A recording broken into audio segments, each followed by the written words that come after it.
జై చిరంజీవా జగదేక వీరా అసహాయ సూరా అంజనీ కుమారా. ఏ బ్రహ్మ ముహూర్తాన కొణిదెల వెంకట్రావు మెగాస్టార్ చిరంజీవి అనే శివశంకర్ ప్రసాద్ అంజనమ్మ కడుపున బిజ వేశాడో కానీ ఆ బ్రహ్మ ముహూర్తం 71 సంవత్సరాల నుంచి నిరంతరం వెలిగిస్తూ అభిమానుల్ని రక్షిస్తూ ఎందరికో జీవనాభాది కల్పిస్తూ అందరికీ నేనున్నానని భరోసా ఇస్తూ ముందుకు నవయువకుల్లా తిరుగుతున్న మెగాస్టార్ చిరంజీవి గారికి జన్మదినం సందర్భంగా నా హృదయపూర్వక పాదాభివందనాలు తెలియజేసుకుంటూ నేను ఈరోజు ఏడుకొండల వెంకన్న సాక్షిగా, శ్రీశైలం మల్లన్న సాక్షిగా, బెదవాడ కనకదుర్గమ్మ తల్లి సాక్షిగా, సింహాద్రి అప్పన్న సాక్షిగా, యాదగిరిగుట్ట నరసింహస్వామి సాక్షిగా, నేను కొలిసే అయ్యప్ప స్వామి సాక్షిగా నిజాలే మాట్లాడతా. మెగాస్టార్ క్యారెక్టర్ గురించి, క్యాలిబర్ గురించి, కెపాసిటీ గురించి, వ్యక్తిత్వం గురించి, వ్యక్తి వికాసాన్ని గురించి నేను మాట్లాడదామని మీ ముందుకు వచ్చాను. చిరంజీవి ఏ బ్యాక్గ్రౌండ్ లేకుండా, ఏ రౌండ్ లేకుండా ఒక కానిస్టేబుల్ కొడుకుగా చదువుకొని కుర్రాడులా చెన్నై నగరంలో అడుగుపెట్టినప్పుడు మీ అభిమానులందరూ ఎవరి కుర్రాడు, ఎవరి అడ్రస్ లేని వ్యక్తి అన్నాళ్ళకి ప్రపంచవ్యాప్తంగా ఉన్న తెలుగు వారందరికీ మెగాస్టార్ అంటే ఏంటో మహోన్నత వ్యక్తి మెగాస్టార్ చిరంజీవి. నాకు ఆయన అంటే ప్రాణం. ఎందుకు ప్రాణం అంటే నాకు జీవితాన్ని ఇచ్చిన పవర్ స్టార్ పవన్ కళ్యాణ్ తెలుగు ఇండస్ట్రీకి చేత్తో పట్టుకొచ్చిన మెగాస్టార్. ఈ భారతదేశంలో ఏ నటుడికి, ఏ మెగాస్టార్కి దక్కన అదృష్టం రామ్ చరణ్ రూపేణ ఆయన లెగసీని కంటిన్యూ చేయడానికి పుట్టించిన మహోన్నత వ్యక్తి చిరంజీవి. ఎంతమంది స్టార్లు ఉన్నారు భారతదేశ వ్యాప్తంగా ఉన్న స్టార్లందరికీ ఒక సూపర్ స్టార్కు ఇంకో సూపర్ స్టార్ పుట్టాడా? ఒక మెగాస్టార్కు మెగా పవర్ స్టార్ పుట్టాడా? ఏం కొడుకుని కన్నావయ్యా మెగాస్టార్. నీ వ్యక్తిత్వం గతంలో చాలా మంది ఓరు దాటేదాకా ఓరి మల్లనని పనిలేక బోడి మల్లన్ అంటున్న ఈ రోజుల్లో చిరంజీవి గారు అన్నా నీ వెనకాల ఎంతమంది ఉంటే ఏంటి, ఊడితే ఏంటి? నీ క్యారెక్టర్ భావి తరాలకి, భవిష్యత్ తరాలకి ఒక రామాయణం, ఒక భగవద్గీత, ఒక భారతదేశ స్వతంత్రానికి పోరాడే కాదల్లాగా చిరంజీవి చరిత్ర కూడా అందరి హృదయాలు లిఖించుకుంటారని నేను మీ అందరు గర్వంగా చెప్తున్నా.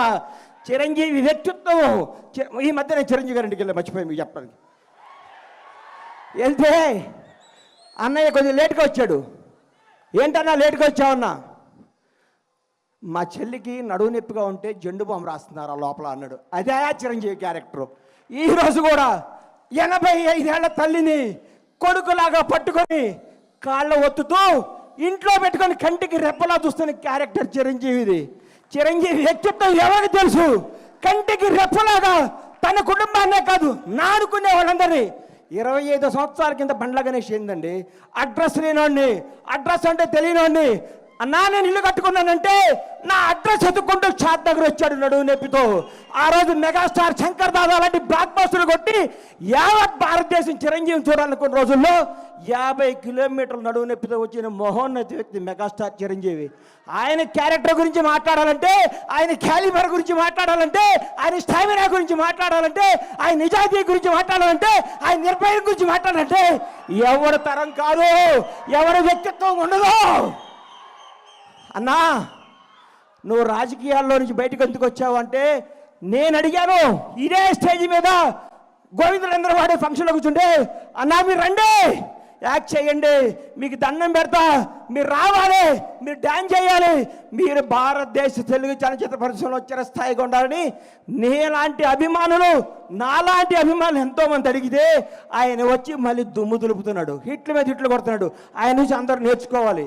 సినిమా వెనకాల సినిమా ఎక్కిస్తూ, సినిమాతో సినిమాలు పెంచుతూ, ఎంతోమందికి వినోదాన్ని ఇస్తూ, ఎంతోమందికి హక్కుని చేర్చుకొని ప్రతి ఒక్కరికి నానుకున్న వాళ్ళందరికీ చేతునిచ్చి ఆయనలో స్వార్థం ఉంటే, ఆయనే నేనే ఉండాలనుకుంటే నేను ఉండాలి, నా కొడుకు ఉండాలనుకుంటాడు. అవన్నీ పక్కన పెట్టి మేము ఉండాలి, మనం ఉండాలి, మనం అందరం ఉండాలి, అందరూ పైకి రావాలి, అభిమానించే ప్రతి ఒక్కరికి బంగారు భవిష్యత్తు ఇవ్వాలి అని చెప్పిన మోహన వ్యక్తి మెగాస్టార్ చిరంజీవి.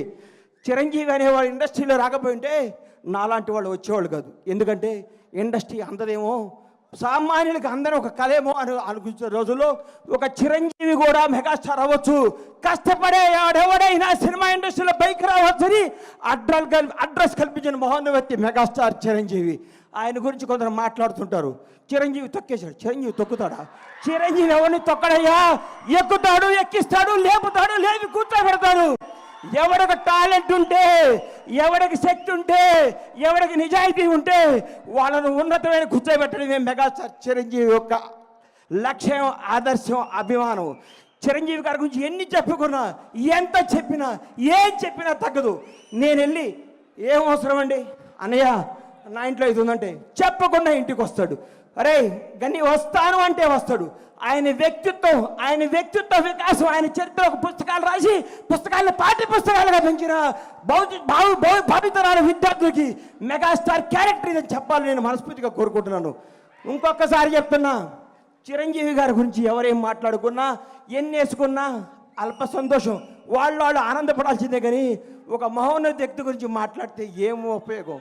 ఇలాంటి బర్త్డేలు ఇంకెన్నో చేసుకోవాలని, ఇంకెన్నెన్నో హిట్లు వేయాలని, ఇంకా ఎంతగా వేయాలని మనస్ఫూర్తిగా కోరుకుంటూ ఈ అవకాశం ఇచ్చిన మెగా అభిమానులందరికీ, ముఖ్యంగా మిత్రుడు స్వామినాయుడు గారికి హృదయపూర్వక కృతజ్ఞతలు తెలియజేసుకుంటూ సెలవు తీసుకుంటున్నాను.